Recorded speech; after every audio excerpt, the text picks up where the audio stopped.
নমস্কার, দেবাশিস রক্ষিত। আমার লেখা অনপ্যাসিভের উপরে দ্বিতীয় কবিতা লিখেছিলাম 2022 সালের 13ই নভেম্বর। নাম দিয়েছিলাম শপথ। নতুন পৃথিবী গড়ার শপথে অনপ্যাসিভের যাত্রা, প্রকৃতি ঐশ্বর্যে, মানব কল্যাণে, মানবিকতায় মাত্রা।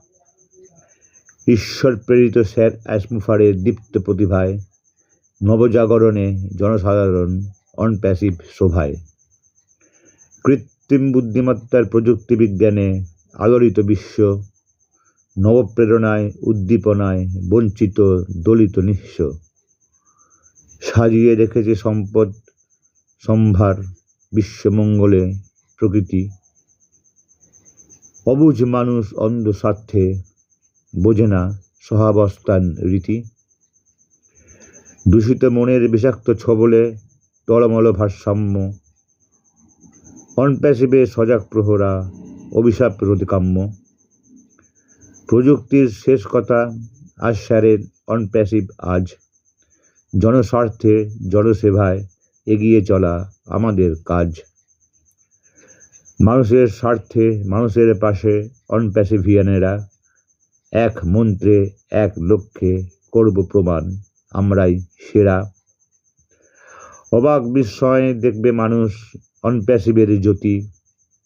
মানব চেতনে স্বপনে জাগরণে ভরাবে বিশ্বদূতি। অভিনব উপহারে হয়েছে সমৃদ্ধ মানব সভ্যতা। বিকশিত হোক সুকুমার বৃত্তি, মানবিক উদারতা।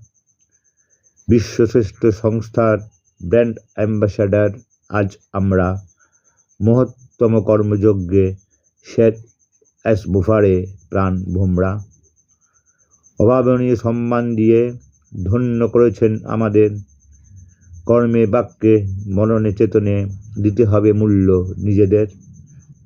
তাঁর আশীর্বাদে সুপরিবর্তন আসন্ন আছে জীবনে। সব পাওয়ার পরেও থাকে যেন লক্ষ্য মানবিক ধনে।